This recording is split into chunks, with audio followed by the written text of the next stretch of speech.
one of the important doctrine, that is doctrine of ultra vires. Doctrine means nothing but simply a concept. In the case of company, whatever is not stated in the memorandum as the objects or powers is prohibited by the doctrine of ultra vires. As a result, an act which is ultra vires is void and does not bind the company. Therefore, neither the company nor the contracting party can sue on it. Also, as stated earlier, the company cannot make it valid even if every member assents to it. Therefore, the general rule is that an act which is ultra vires the company is incapable of ratification. An act which is intra vires the company but outside the authority of directors may be ratified by the company in the proper form. Therefore, this rule is meant to protect shareholders and creditors of the company. This is a golden opportunity or protection given to specifically shareholders and the creditors of the company. If the act is ultra vires, that means beyond the powers of the directors only, the shareholders can ratify it. If the ultra vires the articles of association, the company can alter its articles in the proper way. Therefore, the Directors Act can be ratified through memorandum, and the memorandum cannot override the rules prescribed by the Companies Act. Therefore, if we consider in total, the directors are given the management and they have to act within the powers given in the articles. Therefore, the directors act beyond articles is ultra vires, and any act specified in the articles is beyond the powers specified in the memorandum. It is called ultra vires the memorandum. And if any act specified in the memorandum is beyond the powers as specified in the Company Act or the company law, it is called as ultra vires. Now let us check a peculiar case. Shareholders' right in respect of ultra vires acts. That is, a shareholder can get back the money paid by him to the company under an ultra vires allotment of shares. A transfer of shares from him would not have been so allowed. Now, let us check up what are the effects of ultra vires transaction. First one, it becomes void ab initio. Ultra vires acts are null and void ab initio. The company is not bound by these acts. Even the company cannot sue or be sued upon. Ultra vires contracts are void ab initio and cannot become intra vires by reason of estoppel or ratification. Second, injection. The members can get an injection to restrain a company wherein ultra vires act has been or is about to be undertaken. Third one, personal liability of directors.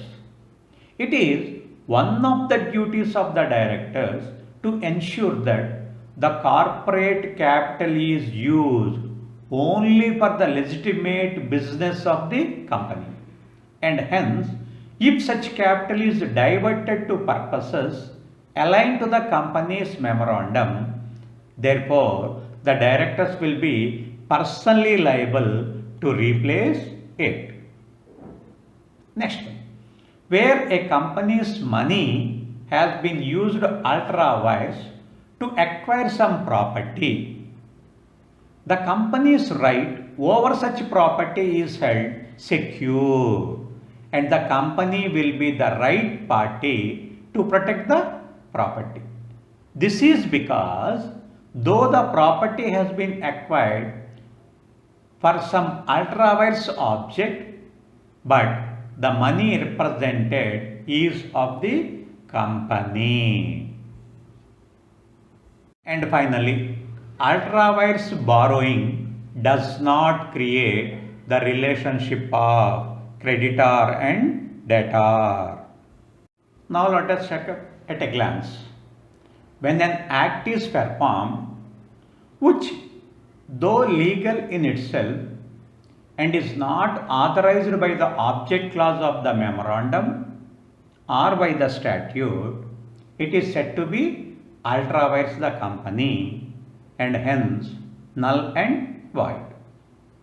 Second one, an act which is ultra-wise the company cannot be ratified even by unanimous consent of all the shareholders. Third one, an act which is ultra-wise the directors but intra-wise the company can be ratified by the members of the company through a resolution passed at a general meeting. Fourth one, if an act is ultra-wise the articles, it can be ratified by altering the articles by a special resolution at a general meeting. Now, let us check up one more important doctrine, that is doctrine of indoor management. The doctrine of indoor management is the exception to the doctrine of constructive notice. The aforesaid doctrine of constructive notice does in no sense means that outsiders are deemed to have notice of internal affairs of the company.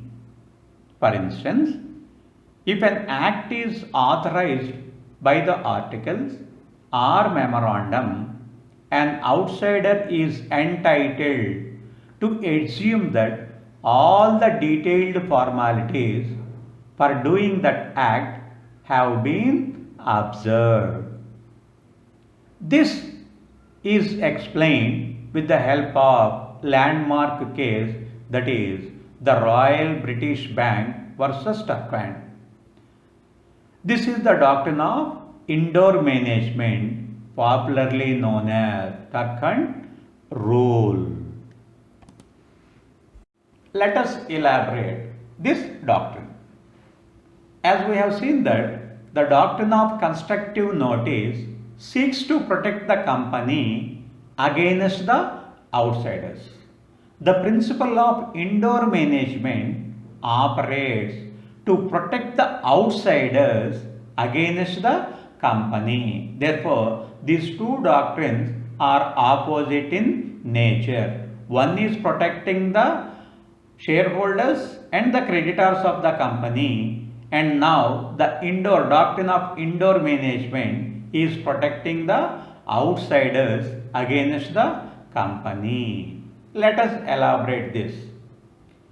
Persons dealing with a company having satisfied themselves that the proposed transaction is not in its nature inconsistent with the memorandum and articles are not bound to inquire the regularity of any internal proceedings. Therefore, outsider is not competent to know what is the real procedure, as the real formalities have been fulfilled or not. Therefore, In other words, while persons contracting with a company are presumed to know the provisions of the contents of the memorandum and articles. Therefore, they are entitled to assume that the provisions of the articles have been observed by the officers of the company. Hence, it is no part of the duty of an outsider to see that the company carries out its own internal regulations. There are some exceptions to the doctrine of indoor management. The above noted doctrine of indoor management is, however, subject to certain exceptions. First one is where the outsider has knowledge of irregularity. Let us explain this. The rule does not protect any person who has actual or even an implied notice of the lack of authority of the person acting on behalf of the company. Thus, a person knowing fully well that the directors do not have the authority to make the transaction but still enters into it cannot seek protection under the rule of indoor management. Second exception, no knowledge of memorandum and articles.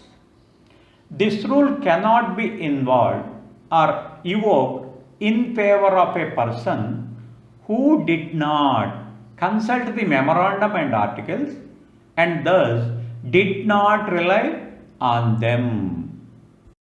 Finally, the rule of indoor management does not extend to transactions involving forgery or to transactions which are otherwise void or illegal, that is, void ab initio. In the case of forgery, it is not that there is absence of pre-consent, but there is no consent at all. The person whose signatures have been forged is not even aware of the transaction, and the question of his consent being free or otherwise does not arise. Let us consider one example for forgery. In case of company, it may take in different forms. Forgery of a signature of authorized officials include the execution of document towards the personal discharge of an official liability instead of liability of the company.